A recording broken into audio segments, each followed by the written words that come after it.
विद्यार्थी मित्रांनो, maths for science या यूट्यूब चॅनलमध्ये मी आपल्या सर्वांचं खूप खूप स्वागत करते. ट्रिग्नोमेट्रिक फंक्शन मध्ये आपण बघितलंय साइन रूल, कोसाइन रूल आणि आज आपण बघणार आहोत तो म्हणजे प्रोजेक्शन रूल. बघूया. प्रोजेक्शन रूल बघण्याआधी एक बेसिक कन्सेप्ट आहे ती आपण बघूया. प्रोजेक्शन हीच कन्सेप्ट आहे. बघा इथे सपोज ABC ही एक ट्रायंग्युलर रूम आहे असं कन्सिडर करा, किंवा एक रूम आहे आणि त्याच्यामध्ये AD हा एक पडदा आहे ठेवलेला. तर इकडनं लाईट येते, इकडनं जर लाईट आली, AB ही ऑब्जेक्ट आहे, then BD is a shadow of AB. Obvious आहे, BD एवढी त्याची शॅडो पडे अशी ऑब्जेक्ट आहे, तर त्याची शॅडो कुठे पडणार आहे, तर BD वर. BD ही त्याची शॅडो असणार आहे त्या ऑब्जेक्टची. कुठे, तर BC हा कॉमन सरफेस ही जमीन आहे. सपोज आपला सरफेस आहे जिथे आपण उभे आहोत तिथे, then BD is a shadow of AB on BC. यालाच आपण मॅथ्स मध्ये काय म्हणणार, BD is a projection of AB on BC. BD हे प्रोजेक्शन आहे. BD इज प्रोजेक्शन ऑफ, कोणाचं प्रोजेक्शन आहे, तर AB चं प्रोजेक्शन आहे. कुठे आहे, तर BC वर आहे. BD is a projection of AB on BC. Similarly या साइडला बघा, ही सपोज ऑब्जेक्ट आहे, AC ही ऑब्जेक्ट आहे, सरफेस सेम आहे. हा मध्ये आपण पडदा असा ठेवलाय, कर्टन याचा ठेवलेला आहे. देन DC किंवा CD, DC is projection of AC on BC. येते लक्षात. DC is a projection किंवा तुम्ही शॅडो असं लक्षात ठेवू शकता. DC is a shadow of AC on BC. या सरफेसवर, BC या सरफेसवर DC एवढी त्याची शॅडो पडलेली आहे. यालाच मॅथ्स मध्ये आपण म्हणणार आहोत projection. Similarly for this figure, इथे बघा, BC is a projection of AC on the surface. or DB is a projection of AB on BC. किंवा BC is a projection of AC on BC. Same line वर आहे. आता projection rule बघूया. Simple rule आहे, A is equal to B cos C, C cos B. A is equal to म्हटलं A is a side. A small a आहे म्हणजे side, capital C capital B is a angle. जे तुम्हाला rule सगळे माहिती आहेत. इथे जर A असेल तर B आणि C मध्ये आहे. पुढे इथे B असेल तर C आणि A मध्ये आहे. बघा, इथे C असेल तर A आणि B मध्ये आहे. लक्षात ठेवायला अगदी सोपा असा हा रूल आहे.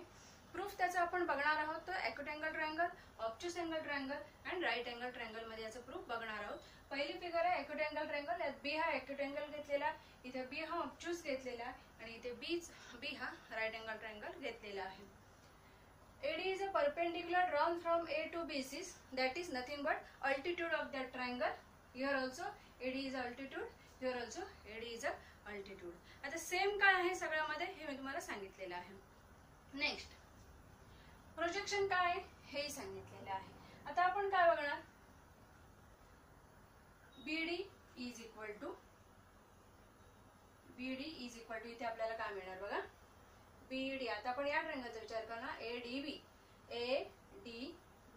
या ट्रायंगलचा जर विचार केला, then BD is equal to C cos B. नक्की BD is equal to C, हा हायपोटेन्युअस झाला पण हा राईट अँगल ट्रायंगल आहे. C is equal to BD is equal to C cos B आणि DC is equal to, DC काय मिळणार बघा इथे. आता इथे हा राईट अँगल ट्रायंगल झाला. आता आपण ADC हा राईट अँगल ट्रायंगल विचार करतोय. D हा राईट अँगल आहे, त्यामुळे B हा हायपोटेन्युअस आहे. therefore DC is equal to B cos C. आलं लक्षात. सोपं आहे, डिफिकल्ट नाही. इथे पहिल्यांदा ADB हा राईट अँगल ट्रायंगल घ्यायचा.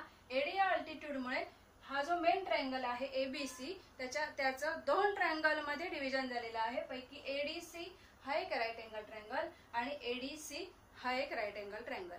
आपल्याला जे इक्वेशन लिहायचं आहे ते BD साठी लिहायचंय पहिलं आणि नंतर DC साठी लिहायचंय. BD म्हणजेच काय, तर C cos B and D C म्हणजे काय तर बी कॉस सी हे इथे मिळालेलं आहे. आता आपल्याला हवंय काय बी सी हवंय. बी सी म्हणजेच B C is equal to B D plus D C. B C is equal to B D plus D C. What is B D and what is DC and what is BC? What is BC? BC is nothing but A. What is BD? C cos B. And what is DC? B cos C. आलं लक्षात? हे simple आहे. ए साठी आपण हे prove करू शकलो. या डिफिकल्ट काही नाहीये. फक्त प्रोजेक्शन कोणाचं कोणावर आहे लिहायचं. प्रोजेक्शन मध्ये शॅडो असं लक्षात ठेवा म्हणजे प्रोजेक्शन लिहायला तुम्हाला डिफिकल्ट होणार नाही. त्याच्यानंतर आपल्याला इथे पहिलं बीडी साठी लिहायचंय नंतर डीसी साठी लिहायचंय आणि जो आपला बेसिक अगदी रूल आहे तो म्हणजे BC is equal to BD plus DC घ्यायचंय आणि इक्वेशन लिहायचं आहे. आता हे सपोज तुम्हाला बी साठी प्रूव्ह करायचं झालं तर ट्रायंगल फिरवा किंवा अल्टिट्यूड फिरवा. हा अल्टिट्यूड बी मधून इथे ड्रॉ करा म्हणजे त्याचे दोन राईट अँगल ट्रायंगल मिळणार. सी साठी लिहायचं झालं तर सी मधून अल्टिट्यूड ड्रॉ करा. तुम्ही लिहू शकता. ऍक्च्युअली सगळ्यासाठी प्रूव्ह करायची गरज नाही. ए साठी प्रूव्ह केलं की सिमिलरली वी कॅन प्रूव्ह असं आपण म्हणू शकतो. नेक्स्ट आपण बघूया तो आहे म्हणजे आपला ऑब्ट्यूस अँगल ट्रायंगल. आता ऑब्ट्यूस अँगल ट्रायंगल मध्ये जे प्रोजेक्शन आहे ते मी सांगितलंय त्याचं BC is a projection of AC on BC. आता BC हा मेन सरफेस इथे आपल्याला मानायचा आहे किंवा BC हा बेस मानायचा आहे. Then DB is a projection of AB on BC असं झालं. What is DB? पहिलं BC लिहूया.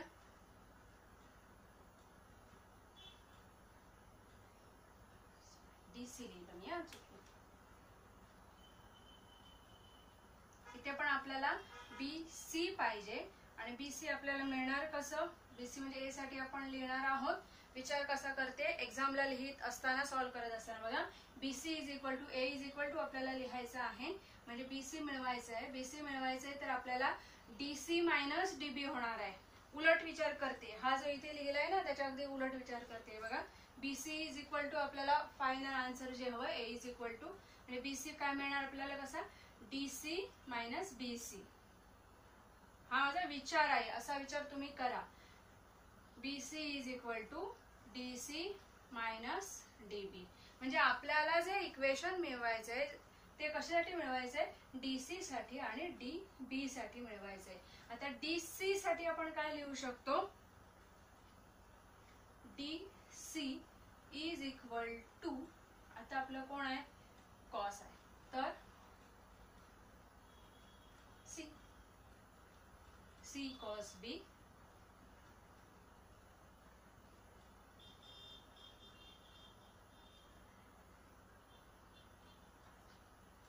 B cos C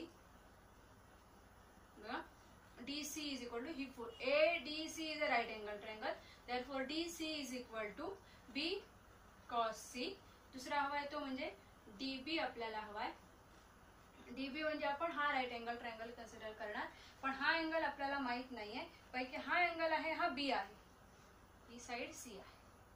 हा जो अँगल आहे हा B आहे त्यामुळे हा जो अँगल होणार हा पाय मायनस B होणार. येते लक्षात.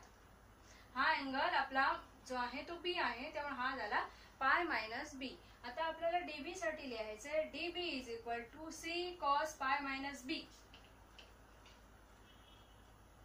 DB is equal to C cos pi minus B. आलं लक्षात. पाय मायनस B कुठून आलं.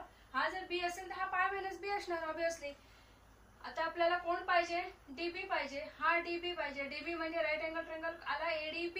आता ADB राईट अँगल मध्ये DB is equal to hypotenuse C झाला. C लिहिला cos of pi minus B. आता cos pi minus B is equal to minus cos B. हे तुम्हाला माहिती आहे बाय अलाइड अँगल हे झालं मायनस cos B. त्यामुळे टोटल एक्सप्रेशन काय होणार मायनस C cos B. तर इकडे लिहूया सगळं सारखंच वाटतं minus C cos B. Minus sign का आलं इथे मायनस साइन कशामुळे आलंय हे मायनस साइन तर cos pi minus B is equal to minus cos B म्हणून हे मायनस साइन आलेलं आहे. आता आपल्याला काय पाहिजे BC पाहिजे. पहिलं लिहिलेलं मी जरासं पुसते कारण तुम्हाला ते कळालेलं आहे. कोण पाहिजे? आता हे इथे खाली लिहायचंय. Since BC is equal to DC minus DB. इथे मी फक्त विचार कसा करायचा, परीक्षेच्या वेळी कन्फ्युजन होणार, विचार कसा करायचा म्हणून हे लिहिलेलं होतं. Which is equal to, what is DC? B cos C minus what is DB? Minus C cos B. म्हणजे हे काय मिळालं? What is BC? BC is nothing but A. B cos C minus minus plus C cos B. इथे आपल्याला काय मिळालं? A is equal to B cos C plus C cos B. हे prove झालंय. Similarly we can prove. फक्त triangle कसा change करायचा, nomenclature कसं चेंज करायचं जे तुम्ही बघा. ऍक्च्युली याचा प्रूफ द्यायची गरज नाही, सिमिलरली म्हटलं की झालं. नेक्स्ट आहे तो राईट अँगल ट्रायंगल. इथे